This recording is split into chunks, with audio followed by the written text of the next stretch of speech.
Baik, siang hari ini kita membahas sebuah topik yang sangat familiar di sekitar kita, yaitu hipertensi.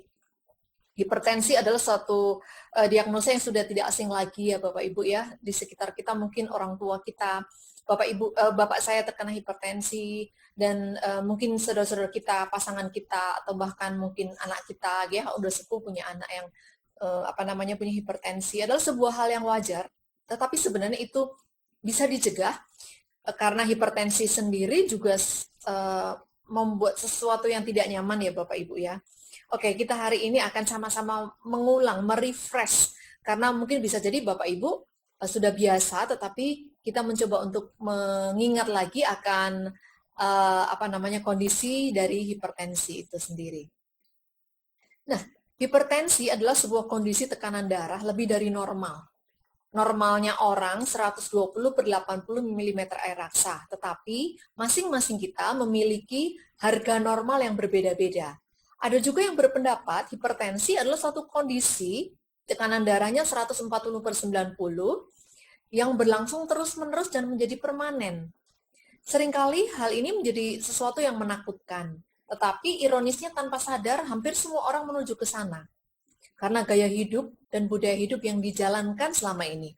Bahkan sudah mengidapnya, malahan ya. Memilih menu junk food sudah menjadi budaya.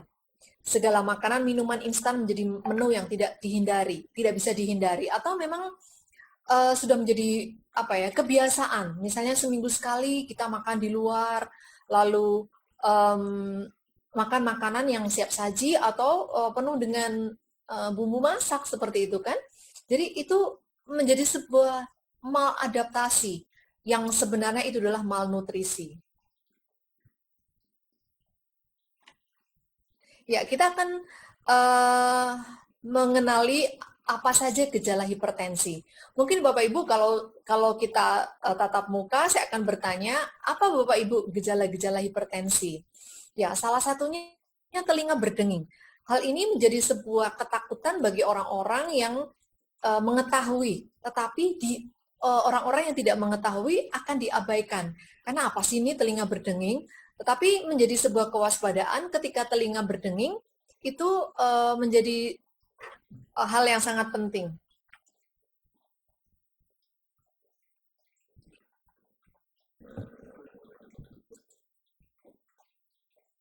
Gimana, Mas?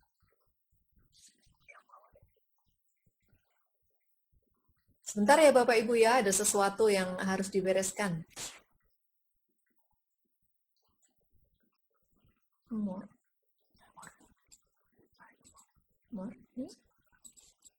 Oke. Baik. Kita akan lanjutkan. Telinga berdenging adalah sebuah tanda yang menolong kita bahwa ada sesuatu yang tidak seimbang dari tekanan darah kita. Lalu pusing kepala. Pusing kepala dan sakit kepala beda ya Bapak Ibu ya. Pusing kepala itu ringan tetapi menyeluruh seperti itu. Sorry. Kalau sakit kepala itu ada di satu tempat dan itu benar-benar nyeri sekali gitu. Kemudian penglihatan buram atau kabur. Ini adalah gejala. Gejala adalah sesuatu yang kita rasakan. Tetapi kalau orang melihat, orang lain nggak bisa melihat. Orang lain nggak bisa merasakan. Tapi kalau gejala adalah apa yang kita bisa rasakan. Kemudian kelelahan. Mungkin kalau kelelahan orang lain bisa lihat ya. Misalnya Bapak Ibu nampak lelah, lesu itu orang lain bisa lihat. Jadi ada semacam tanda yang bisa dilihat oleh orang sehingga orang itu melihat ada yang aneh. Seperti yang saya ceritakan tadi, saya punya seorang teman, beliau lebih senior dari saya ketika menjadi pembicara di sebuah panggung. Dia tidak ada merasakan apa-apa, tapi teman-temannya yang melihat bahwa kok aneh setelah diangkat, ternyata tangannya nggak bisa bergerak dan ada stroke gitu. Dan sekarang sudah pulih karena waktu itu langsung dilarikan ke rumah sakit. Kemudian leher belakang kaku, tengkuknya kaku. Itu bisa menjadi tanda-tanda atau gejala yang Bapak Ibu rasakan yang merupakan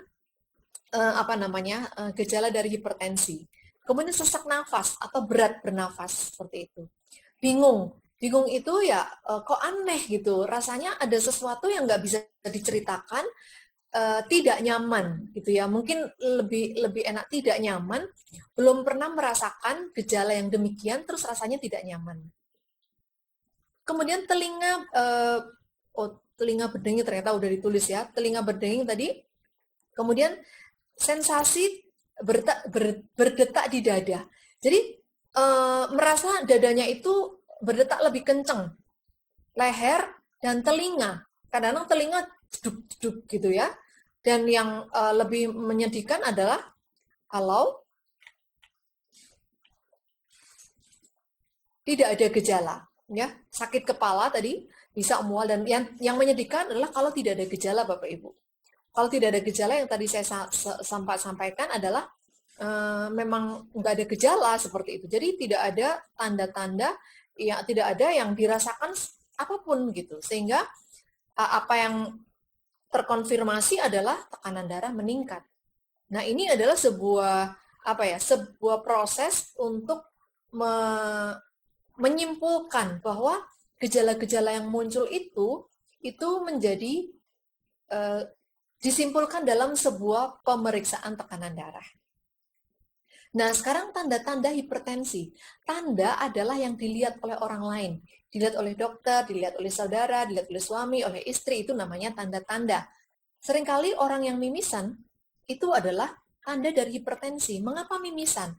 Mimisan adalah cara tubuh untuk menurunkan tekanan darah. Kalau misalnya pecah pembuluh darah, maka darahnya akan keluar. Ketika darahnya keluar, seperti mendapatkan jalan keluar tekanannya. Nah, itu akan memberikan keseimbangan bagi tubuh, dan itu baik, Bapak Ibu.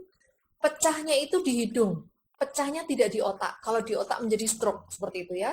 Mimisan menjadi tanda dari hipertensi. Kemudian urin berdarah juga sama, yaitu ada pecah pembuluh darah di ginjal, kemudian pembuluh darahnya kan kecil-kecil gitu ya, dan itu bisa memberikan tanda bahwa kemungkinan ada hipertensi.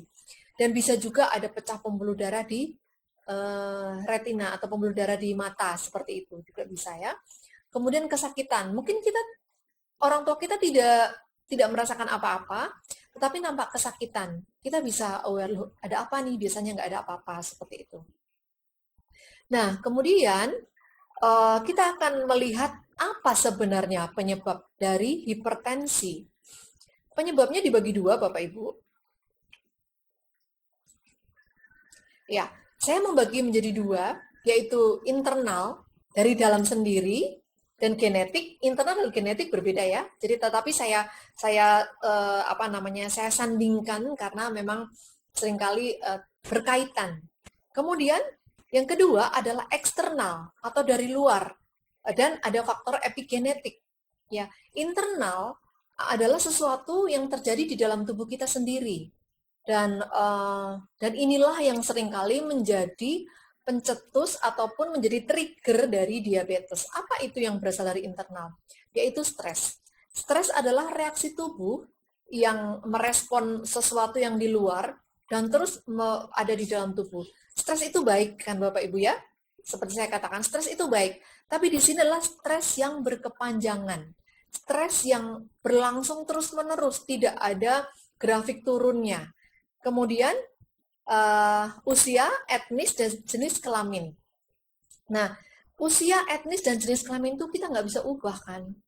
Usia kita nggak bisa mundurin jadi lebih muda, nggak bisa. Etnis juga nggak bisa, Bapak Ibu. Kita orang Asia nggak bisa pengen jadi orang Amerika, ya kan? Kemudian jenis kelamin juga nggak bisa kita ubah. Nah, inilah hal-hal yang tidak bisa kita kendalikan, ya. Jadi faktor genetik tidak bisa kita kendalikan. Tetapi faktor internal yang namanya stres itu bisa kita kendalikan. Lalu, apa yang dimaksud dengan faktor eksternal? Nah, faktor eksternal adalah faktor yang mempengaruhi yang berasal dari luar. Budaya hidup. Budaya hidup itu salah satunya adalah asupan makan dan minum. Seperti yang tadi slide yang kedua, asupan makan, kebiasaan makan yang penuh dengan vaksin seperti itu akan memacu menjadi penyebab dari hipertensi. Kemudian karena penyakit lain, kita kenal dan sering saya katakan obesitas bisa biang keladi banyak penyakit ya. Tetapi hipertensi sendiri itu adalah penyakit yang tersembunyi, penyakit yang seringkali diabaikan karena kita menganggap keluhan-keluhan itu udah biasa seperti itu. Kemudian diabetes, gangguan ginjal, asam urat, dan hiperkolesterol itu sangat mempengaruhi prevalensi atau angka kesakitan menuju diabetes. Itu yang perlu kita ketahui, dan selain daripada itu, kebiasaan orang minum beralkohol itu sangat mempengaruhi dari tekanan darah kita. Dan satu lagi adalah suntik KB. Suntik KB, ada orang yang cocok, ada orang yang malah hipertensi. Tentu ini harus diantisipasi. Maksudnya begini, kalau orang suntik KB, terus setelah beberapa lama, tekanan darahnya naik, maka yang perlu dievaluasi adalah apa saja yang sudah dilakukan gitu ya. Kadang-kadang orang nggak tahu, kok tiba-tiba tekanan darahnya naik. Tetapi biasanya bidan yang baik atau dokter yang baik akan memberikan solusi lain, menggunakan KB yang lain. Nah, setelah hipertensi, biasanya kemana Bapak Ibu? Kita tahu hipertensi setelah diperiksa tekanan darahnya kan ya. Kemudian kita ke dokter, kita diberi obat. Atau orang tua kita lah, katakan ya. Setelah dikasih periksa, diberikan obat. Hasilnya ada dua, tidak membaik dan membaik. Padahal nasihatnya sama, misalnya Bapak dan Ibu gitu ya. Hasilnya tekanan darah naik. Kemudian nasihatnya sama. Bapak Ibu makan rendah garam ya, banyak minum, kemudian olahraga, dikasih suplemen loh, ini dokternya udah kasih suplemen gitu ya. Kemudian stresnya dikelola atau manajemen stres. Kemudian juga manajemen stres itu juga termasuk dari mengatur tidur gitu ya, waktu tidur, bekerja, dan aktivitas dan sebagainya. Nanti di slide berikutnya saya akan lebih lengkap menjelaskannya. Bapak Ibu, kira-kira apa yang menyebabkan orang dengan hipertensi diberikan treatment yang sama, ada yang membaik, ada yang tidak membaik? Kira-kira faktor apa? Seperti yang tadi saya katakan, bahwa dua faktor yang mempengaruhi, internal dan genetik, eksternal dan epigenetik. Epigenetik adalah di luar genetik. Nah, yang bisa kita kelola adalah yang eksternal dan epigenetik dan internal, si stres itu. Kalau kita bisa kelola ini, maka akan membaik. Karena makanan-makanan yang kita konsumsi, kita sadar kita makan apa. Kemudian kita olahraga, kita juga sadar. Minum suplemen juga sadar, dan kelola stres. Tadi ya, internal tadi, faktor internal tadi adalah stres. Tetapi Bapak Ibu, satu hal lagi yang sangat penting, Bapak Ibu melakukannya dengan konsisten. Kalau misalnya saya suka bertanya begini, Bapak Ibu udah olahraga? Jawabannya udah pernah. Lah, kok udah pernah? Kapan? 1 bulan lalu nggak ngefek.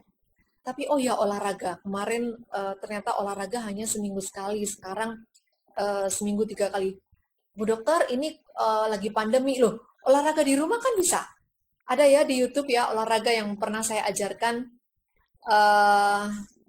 bioenergy power ya. Senam BEP. Bapak Ibu nanti bisa lihat di YouTube, senam yang saya ajarkan itu di rumah bisa, di kamar juga bisa. Lakukan itu.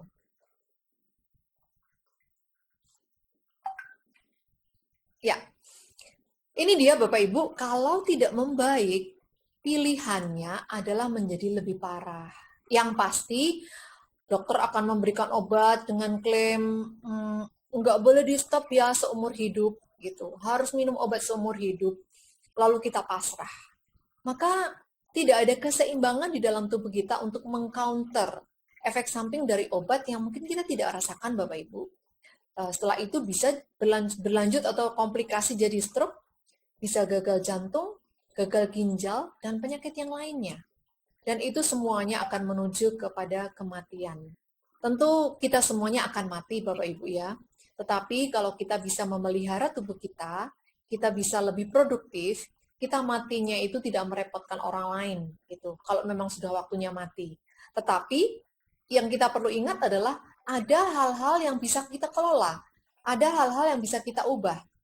yaitu faktor eksternal dan epigenetik. Etnis kita, orang Asia dan Afrika, itu tidak bisa berubah jadi orang Amerika atau Eropa, gitu ya. Kemudian usia tidak bisa menipu, gitu. Dan ternyata usia perempuan yang usia lebih lanjut ternyata lebih mudah terkena hipertensi. Tetapi prosentasenya kalau secara keseluruhan memang seperti stroke, gagal jantung itu bapak-bapak biasanya lebih banyak gitu ya. Nah, besok kapan-kapan saya akan berikan persentasenya. Ya. Kemudian hipertensi sering ditemukan pada lansia. Diperkirakan 23% wanita dan 14% pria berusia lebih dari 65 tahun menderita hipertensi. Prevalensi hipertensi di dunia diperkirakan sekitar 15-20%. Lebih banyak menyerang pada usia 55-64 tahun. Nah, ini dia Bapak Ibu, usia tidak bisa kita tolak kan, kita akan menuju ke sana, atau Bapak Ibu mungkin sudah ada di sana gitu ya. Dan ternyata terjadi hipertensi. Sebenarnya kenapa ya? Kok terjadi hipertensi? Karena memang faktor degenerasi, faktor penuaan, atau kalau motor atau mobil itu spare part-nya udah soak seperti itu ya. Tapi bukan berarti tidak produktif kan? Kita bisa pelihara. Nah, ini adalah riset kesehatan dasar dari 2018. Bapak Ibu, kita lihat ya.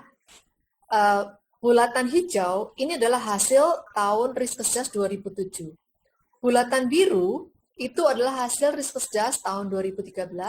Sedangkan yang kuning agak orange ini 2018. Ini adalah prevalensi hipertensi berdasarkan hasil pengukuran pada penduduk umur lebih dari 18 tahun menurut provinsi dari 2007 sampai 2018. Coba kita lihat Bapak Ibu. Kita lihat ya, ini adalah provinsi. Kalimantan Selatan, Jawa Barat, Kalimantan Timur, Jawa Tengah, Kalimantan Barat, dan seterusnya sampai Papua. Kita lihat grafik dengan warna yang orange ya. Orange nih, Bapak Ibu, ini orange. Ini bukan berarti menunjukkan prevalensi tertinggi adalah di Kalimantan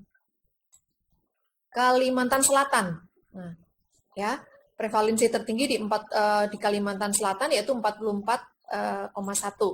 Nah, tapi kalau kita melihat di sepanjang di garis provinsi ini, kita lihat bahwa tahun 2013 itu ada di bawah Bapak Ibu. Ternyata hampir semua provinsi tekanan prevalensi yang hipertensi naik semuanya. Bapak Ibu bisa lihat ya di sini ya.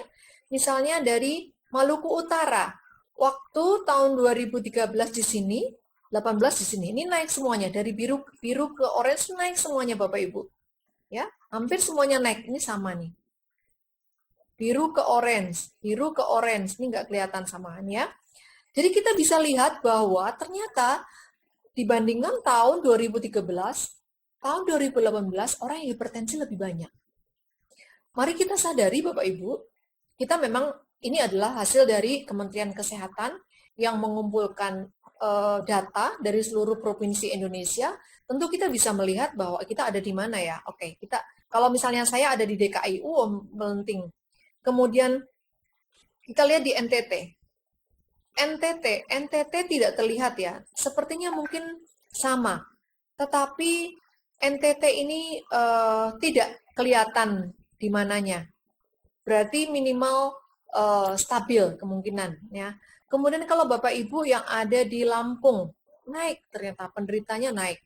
Kemudian di Jogja juga naik. Ini tahun 2013, ini 2018. DKI, apalagi DKI dari warna biru ke warna orange tinggi sekali ya, naiknya tinggi sekali. Nah, hampir semua provinsi prevalensi hipertensinya naik. Ini adalah sebuah kesedihan, sekaligus sebuah peluang untuk Bapak Ibu menjadi agen sehat di mana Bapak Ibu tinggal. Hipertensi menyerang 50 juta orang Amerika, termasuk 60% diantaranya berusia lebih dari 60 tahun. Setiap tahun ditemukan sekitar 1,8 juta kasus baru hipertensi. Hipertensi merupakan penyebab umum terjadinya stroke dan serangan jantung. Ya, tadi sudah ada sekilas dari presentasi saya ya. Nah, Bapak Ibu, saya akan sedikit berhenti di sini.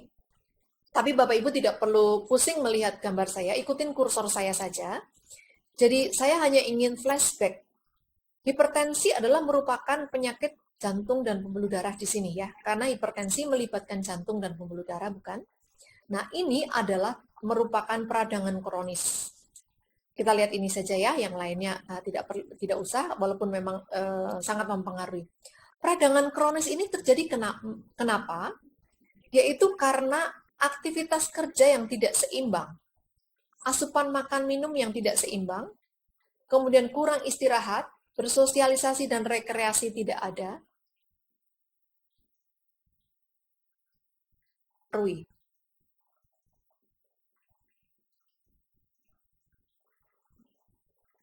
Oke, saya ulang lagi ya, sepertinya tadi mungkin ada yang terhilang suara saya.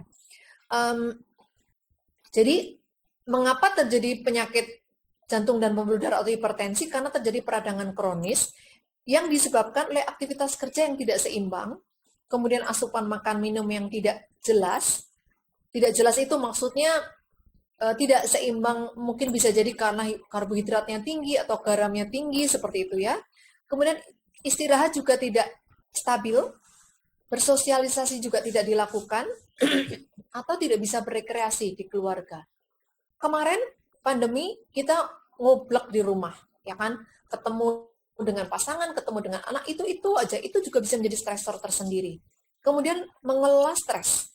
Bagaimana mengelola stres dan olahraga. Bapak Ibu, ini ketidakseimbangan ini tidak berlangsung hanya 1-2 hari, tapi bertahun-tahun. Presentasi yang lalu-lalu saya mengatakan bahwa proses peradangan itu tidak serta-merta tiba-tiba hipertensi, tetapi melalui proses, yaitu peradangan akut. Peradangan akut itu mungkin tidak kelihatan, sehingga peradangan tersamar. Ya, maksudnya tidak kelihatan, yang disebut peradangan tersamar. Bisa jadi cuma hanya pusing-pusing saja, hanya berdenging yang tidak dianggap sakit, seperti itu. Jadi ya sudah, nggak apa-apa, santai-santai aja. Nah, itu menjadi tabungan yang terus-menerus ditumpuk sampai akhirnya terjadi peradangan kronis dan akhirnya menjadi hipertensi. Nah, Bapak Ibu, semua kondisi ini, kondisi hipertensi, imbalance, keseimbangan kelima hal ini bisa menurunkan daya tahan tubuh. Jadi kalau misalnya di antara Bapak Ibu ada yang bertanya kepada saya begini, dokter, orang stroke suplemennya paling cocok pakai apa ya? Gitu. Maka saya tidak bisa menjawab, oh paling cocok pakai garlic. Tidak bisa saya menjawab begitu Bapak Ibu. Biasanya saya akan gali apa yang terjadi. Karena ternyata bisa jadi kurang tidur, menjadi tidak nyaman, menjadi pemicu, dan tidak ada progres membaik karena kurang tidur. Atau kebanyakan tidur. Nah, itu perlu dipikirkan. Karena bagaimanapun suplemen ataupun satu hal tidak bisa menyelesaikan semuanya. Oleh karena itu, daya tahan tubuh itu sangat penting menjadi bagian yang utama ketika kita memberikan terapi kepada orang. Karena kita tahu, dan saya juga sudah mengingatkan, suplemen sinergi itu bukan obat, tetapi lebih dari obat. Ya, tidak hanya kita tidak berhenti sampai mengobati, tetapi dia juga bisa memperbaiki fungsi sel, kemudian bisa meningkatkan fungsi sel. Jadi ini menjadi sebuah sebuah semangat untuk kita tidak perlu tunggu sakit ketika mengkonsumsi suplemen seperti itu ya. Jadi nomor satu adalah daya tahan tubuh. Ketika daya tahan tubuh kita kuat, apalagi Kementerian Kesehatan menegaskan dan dari dokter-dokter geriatri menyatakan bahwa peraturan WHO sekarang menyatakan bahwa orang tua itu sangat memerlukan protein. Beberapa ketentuan yang lalu orang tua tidak boleh banyak protein. Ternyata sekarang mereka berubah pikiran. Mungkin bisa jadi karena memang budaya hidup manusia sudah berubah gitu kan. Mengapa? Bapak Ibu masih ingat ya presentasi saya bahwa antibody itu dibuat dari protein, dari asam amino. Ya, kalau dalam hal ini di dalam suplemen kita adalah Max Pro. Nah, sekarang saya mau cerita sedikit tambahan sedikit tentang L-arginin. L-arginin adalah asam amino proteinogenik esensial yang kondisional yang merupakan unsur alami protein makanan yang berada di dalam kedelai, ikan, kacang-kacangan, dan lain-lain. Sekitar 5 gram L-arginin dikonsumsi setiap hari dalam diet barat normal. Nah, ini menjadi patokan untuk mengkonsumsi nutrisi kita, gitu ya, ProArgi. Dan L-arginin itu ketika masuk ke dalam tubuh akan berubah menjadi nitrit oxide. Ternyata nitrit oxide itu tidak hanya melebarkan pembuluh darah saja, tetapi dia memiliki profesi lain gitu ya. Tidak hanya di dalam pembuluh darah, tetapi nitrit oxide sintetase itu bertindak sebagai neurotransmitter di otak. Neurotransmitter itu pembawa pesan gitu ya, membawa pesan, dan dia juga mediator pertahanan tubuh. Waktu awal-awal pandemi saya sempat sharing ya, L-arginin menjadi meningkatkan daya tahan tubuh kan ya. Nah, di sini nyambungnya. Kemudian efek perlindungan dari endotelium yang utuh. Masih ingat bahwa endotel adalah bagian dari pembuluh darah bagian kita yang bagian dalam. Dia melindungi di situ sehingga otot-otot tidak menebal dan bersifat vasodilator, melebarkan pembuluh darah. Merupakan molekul anti-aterogenik endogen. Aterogenik itu pengerasan pembuluh darah. Jadi nitrit oxide yang dihasilkan dari proses L-arginin adalah merupakan molekul anti-aterogenik endogen. Endogen itu dari dalam. Oleh karena itu, betapa pentingnya nitrit oxide tidak hanya vasodilator gitu ya. Waktu minggu-minggu lalu saya menceritakan vasodilator, tetapi ternyata L-arginin ini ketika berubah jadi nitrit oxide, dia bisa menjadi neurotransmitter, mediator pertahanan tubuh, saya sudah jelaskan, efek perlindungan dari endotelium yang utuh, supaya dia tidak pecah dan tidak tertempeli oleh kotoran-kotoran yang lewat pembuluh darah, vasodilator, dan molekul anti-aterogenik endogen. Nah, mari kita tidak memilah-milah atau memisahkan sistem di dalam tubuh kita, Bapak Ibu. Karena sistem tubuh kita itu satu kesatuan. Jangan sampai kita mengatakan, oh yang paling penting adalah sistem pencernaan, yang paling penting adalah pembuluh darah dan jantung. Enggak, semuanya penting. Oleh karena itu, nutrisi yang kita konsumsi itu kena ke semuanya. Hanya memang penekanannya biasanya kemana, seperti itu. Kemarin ada yang bertanya kepada saya begini, Bu Dokter, apakah spirulina menyebabkan asam urat?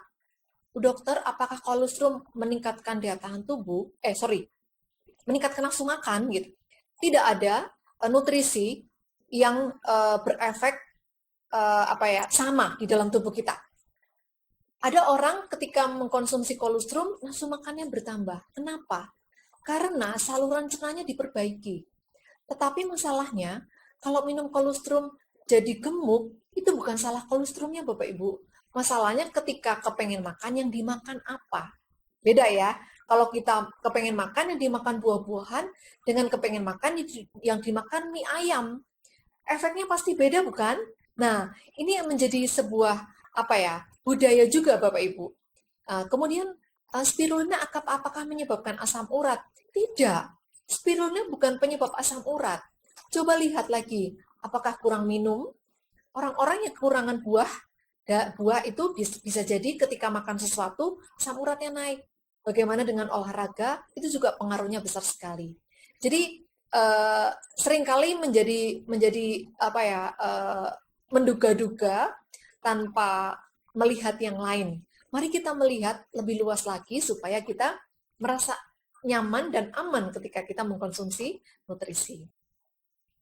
Nah, sebagai mediator dalam nitrit oxide sebagai mediator dalam neurotransmisi, Bapak Ibu tidak usah pusing ya melihat tulisan atau kata-kata yang asing mungkin ya, non-adrenergic, non-cholinergic dalam pembelajaran dan memori. Jadi menjadi lebih konsentrasi, menjadi bisa lebih fokus gitu ya, plastisitas sinaptik dan pelindungan syaraf.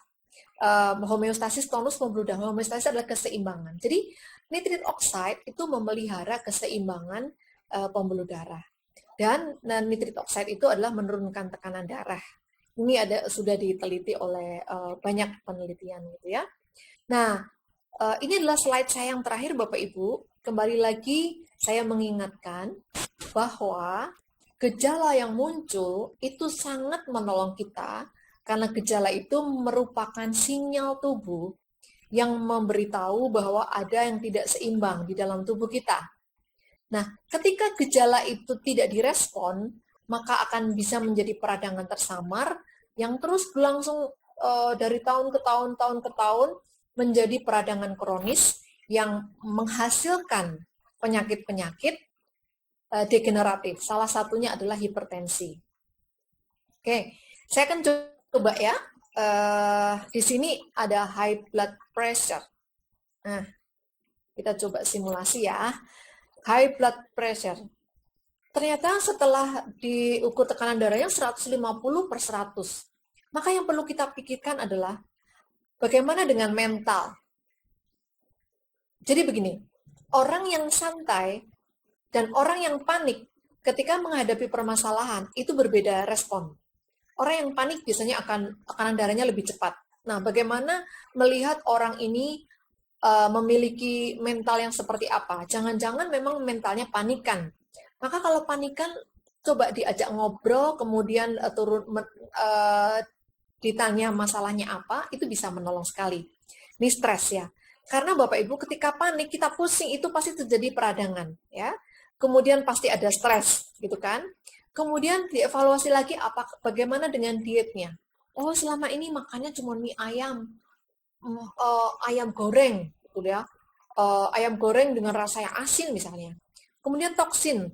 Toksin ini tidak hanya didapat dari udara, Bapak Ibu ya, tapi dari makanan juga bisa. Seperti MSG, kemudian pewarna buatan, pemanis sintetis, seperti itu. Kemudian ada gangguan tidur. Lalu ada relasi yang buruk, entah itu dengan pasangan atau dengan teman, seperti itu. Kekurangan nutrisi, kemudian tidak pernah exercise atau olahraga, bersentuhan dengan toksik, sesuatu yang beracun, entah itu bisa udara, kemudian pekerjaan mungkin ya di dalam pekerjaannya itu penuh dengan debu yang penuh dengan chemical, kemudian ada trauma, ada genetik dan gangguan saluran cerna. Nah, Bapak Ibu, ini adalah suatu kesatuan di mana kita bisa membantu orang lain atau membantu diri kita sendiri untuk boleh mengevaluasi. Nah, mental, emosional, spiritual, pengaruh spiritual itu sangat mempengaruhi, ya. Dan predisposisi genetik ini adalah merupakan predisposisi genetik dan pengalaman, kemudian sikap dan kepercayaan juga akan sangat mempengaruhi kesuburan atau ada tidaknya buah yang enak ataupun yang tidak enak. Nah, ini yang pohon ini buahnya tidak enak semua, Bapak Ibu ya. Ya, hormon imbalance, tiroid, depresi, anxiety, heart disease, dan sebagainya ini tidak enak semuanya. Baik, Bapak Ibu, presentasi saya sepertinya sudah selesai. Oke, terima kasih. Saya akan stop share. Saya akan lihat pertanyaan. Ada pertanyaan privat, tapi karena privat saya tidak sebut namanya ya. Teman saya, ini karena dari riwayat hipertensi. Umur 32 tahun, sedang hamil 7 bulan, sekarang opname, tekanan darahnya 170/130, tinggi sekali.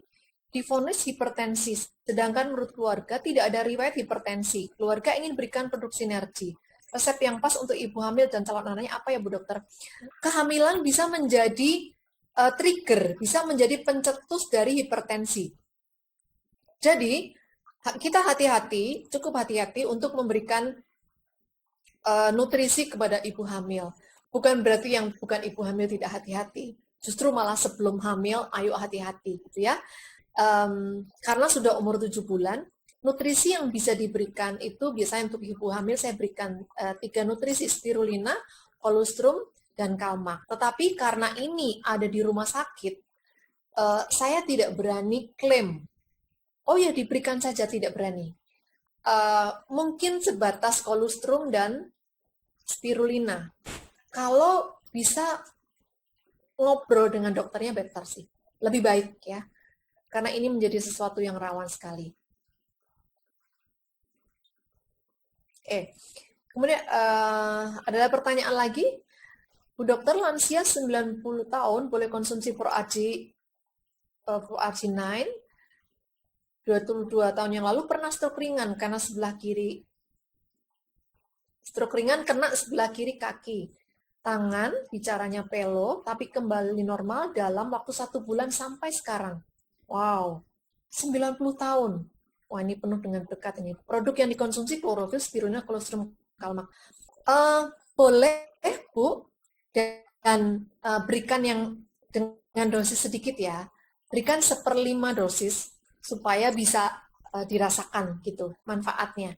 Karena bagaimanapun usia 90 tahun itu kan usia yang lebih dari emas seperti itu ya, dan kita mesti hati-hati. Mengukur tensi tubuh itu yang baik dan benar kapan waktunya? Pertanyaan yang baik, Pak. Kita kalau mengukur tekanan darah, pagi hari biasanya tinggi. Kalau memang ada hipertensi, biasanya tinggi pagi dan sore diukur. Tetapi sebenarnya mengukur tekanan darah itu ada 2 respon. Respon sadar bahwa memang harus diukur tekanan darahnya, atau respon kepanikan. Nah, ini perlu hati-hati, karena kalau panik itu bisa tambah tinggi. Ya. Hubungan antara kolesterol tinggi dengan hipertensi ada nggak, Dok? Ada, Bapak Ibu. Sebenarnya, semua di dalam tubuh kita tuh saling berhubungan. Kita tidak bisa mengatakan bahwa makan gula itu pasti diabetes, atau makan gula nggak ada hubungannya dengan hipertensi. Ada.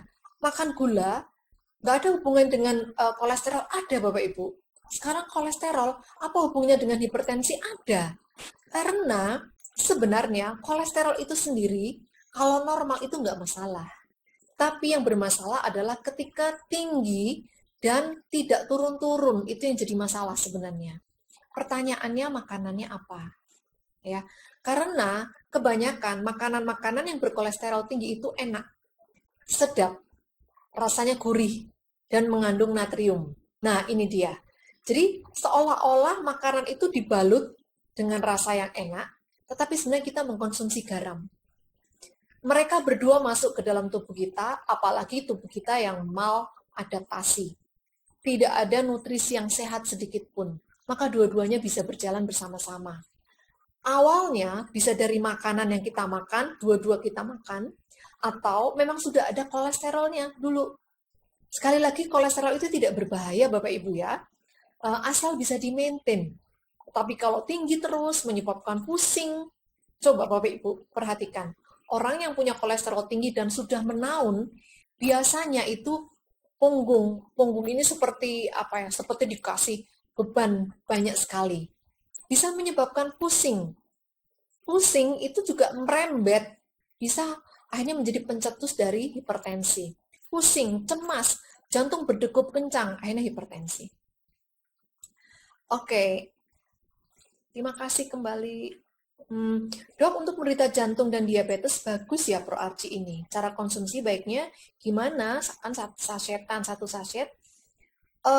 Semua nutrisi baik, tetapi penderita jantung itu jantung yang seperti apa? Untuk diabetes ada beberapa. Bapak Ibu punya pengalaman pribadi ya. Jadi nutrisi itu tidak ada batasan. Ini nggak boleh, itu nggak boleh. Tetapi ada rambu-rambu.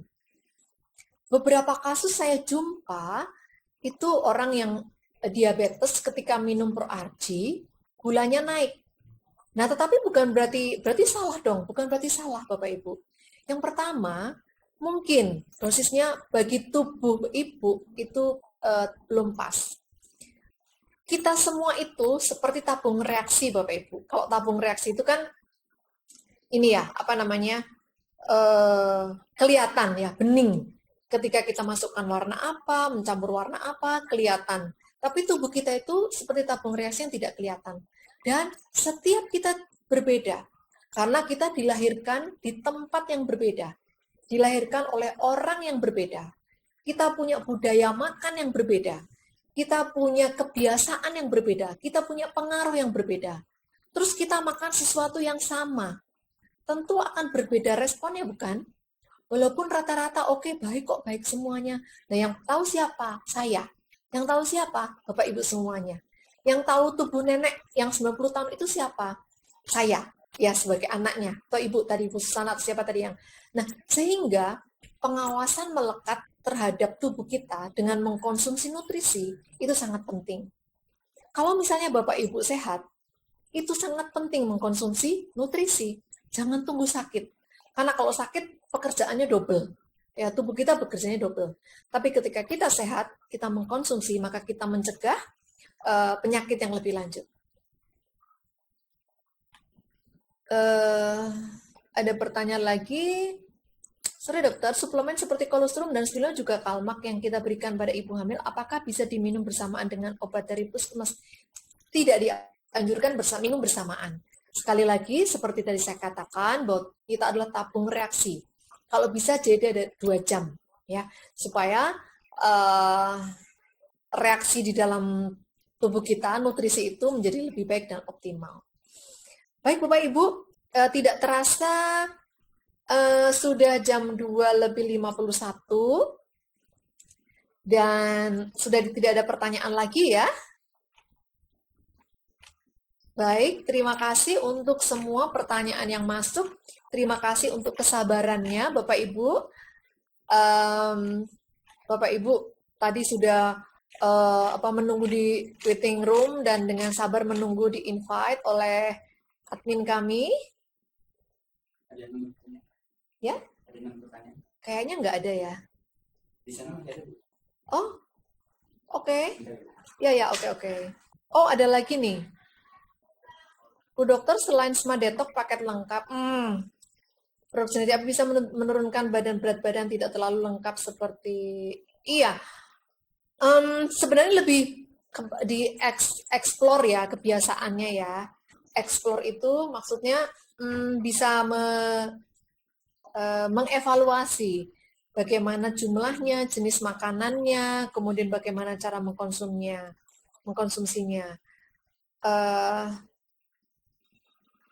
Ini sorry. Oh, jadi aman ya Bu Dokter untuk diabetes yang mana nih yang aman nih? Kalau ProRG lebih baik step by step.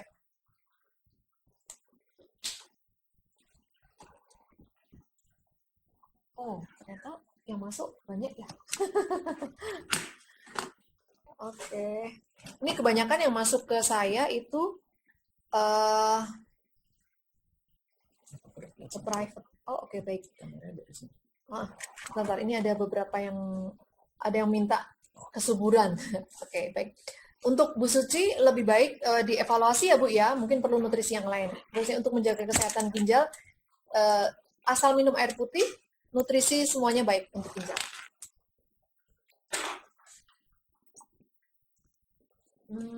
Mau saya kan di sini dok. Iya. Baik. Saya pindah kamera ini.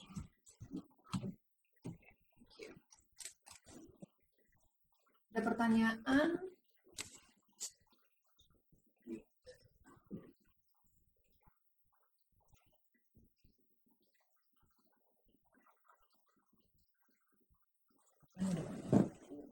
Apanya?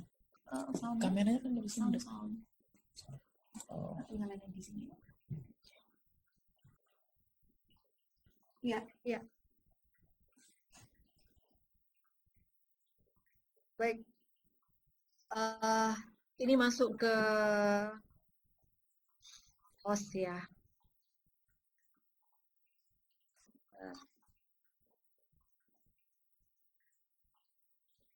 Bertanyanya privat jadinya yang menerima. Terima kasih nih teman-teman di belakang saya hebat-hebat memikirkan Bapak Ibu banyak sekali. Waduh, ternyata banyak sekali yang nanya ya. Oke, saya tanya dari atas.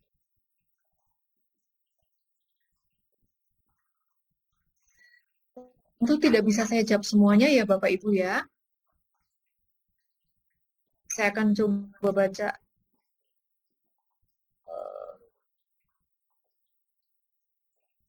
Saya punya pasien Bapak usia 65 tahun, hipertensi sistolik 180 dan diastolik 130. Apakah dapat turunkan menjadi normal? Konsumsi klorofil belum bisa normal, mohon solusinya, Dok. Jadi hipertensi seperti ini dengan usia 65 tahun bukan berarti kita memberikan pesimis, tetapi karena faktor usia. Pak Nur boleh mengingat lagi ya, faktor genetik yang tidak bisa kita ubah adalah faktor usia. Sehingga ketika terjadi hipertensi sistolik dengan usia 65 tahun, itu bisa dipelihara.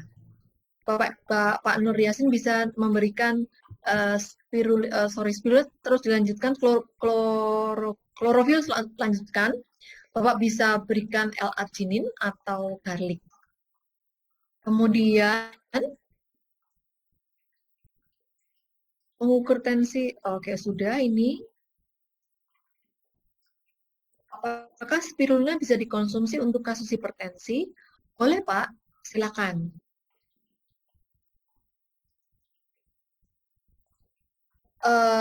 Kasus hipertensi dan jantung untuk maintainnya produk apa ya? Bisa memakai L-arginin, garlic, dan noni. Kalau telinga terasa nyeri secara tiba-tiba, apakah termasuk dalam gejala? Mesti dikonfirmasi dengan ukur tekanan darah ya Pak, supaya kita bisa mengkonfirmasi atau menyimpulkan memang betul tekanan darahnya normal atau tidak. Apakah benar bahwa orang yang hipertensi sudah sangat lama harus terus-menerus minum obat walaupun didampingi dengan produk sinergi? Apakah tetap tidak bisa lepas dari obat penurun hipertensi walaupun pola makan dan gaya hidup sudah berubah menjadi lebih baik? Inilah yang dikatakan bahwa usia tidak bisa kita ubah, dan kalau usianya masih muda, kemungkinan besar masih bisa. Tetapi ketika tidak bisa, ketika usia sudah lanjut, itu agak sulit. Yang penting adalah maintain antara 5 keseimbangan tadi. Mudah-mudahan Bu Susi masih ingat ya, asupan makan dan minum, kemudian kelola 5 keseimbangan, kemudian istirahat, rekreasi, dan tadi yang sudah saya sebutkan 5 hal itu. Bagaimana cara penanganan pasien ginjal sudah cuci darah 2 kali seminggu? Kita mesti hati-hati ya dengan gangguan ginjal, apalagi sudah gagal ginjal dan sudah cuci darah. Kita hanya bisa memberikan suplemen untuk meningkatkan daya tahan tubuh dan menjadi tidak lebih berat, seperti itu. Bisa berikan spirulina 1 kali atau 3 kali 1, tergantung kasusnya. Dokter, konsumsi ProAci yang tepat bagi penderita kolesterol tapi mempunyai sakit mah. Karena ada beberapa orang yang merasa tidak nyaman dengan minum ProAci, biasanya diminum setelah makan. Tetapi ada juga orang yang sakit mah minum ProAci juga aman-aman saja. Itu yang tadi saya katakan bahwa setiap kita itu seperti tabung reaksi yang tidak bisa disamakan satu sama lain. Tetapi masih sangat aman ketika kita konsumsi segera setelah makan.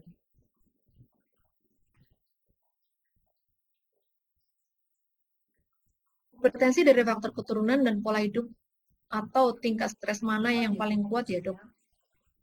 Stres biasanya lebih kuat ya Bu. Kalau misalnya pola hidup yang dikelola, kemudian stres yang dikelola, bisa jadi itu menjadi sesuatu yang stabil. Memang kita tidak bisa komplain karena orang tua kita hipertensi. Tetapi kalau misalnya kita bisa mengelola daya tahan tubuh, kita bisa mengelola stres, maka tubuh kita akan sangat tertolong, jadi lebih stabil. Usia 50 tahun, kolesterol 381 dan trigliserid 431. Nutrisi apa yang tepat? Tepat adalah sebuah proses, tapi Bapak bisa minum ProArgi, bisa minum garlic, noni, kemudian bisa juga ditambahkan minum klorofil.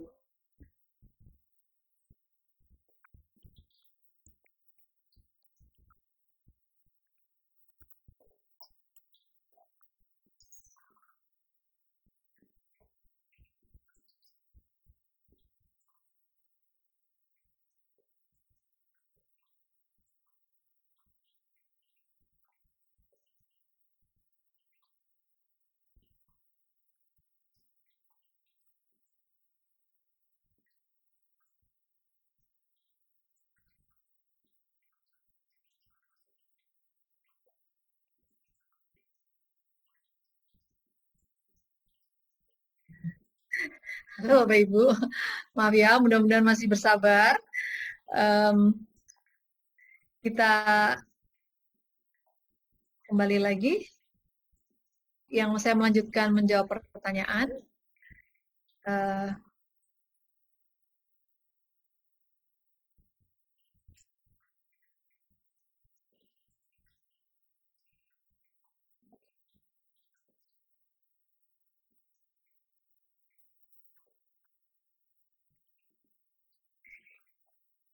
Oke. Bapak usia 75 tahun, tensinya kadang tinggi, kadang normal, ada riwayat gula, badannya kurus. Saya sudah kasih ProArgi, kolostrum, dan spirulina. Juga makan nasi merah. Untuk naikin berat badan harus minum produk apalagi ya dok? Usia 75 tahun itu biasanya pengaruhnya ada di lidah yang taste atau rasanya itu sudah menurun seperti tadi saya kemarin waktu saya presentasi saya cerita tentang mineral gitu ya. Nah, kekurangan zinc biasanya akan mempengaruhi rasa dari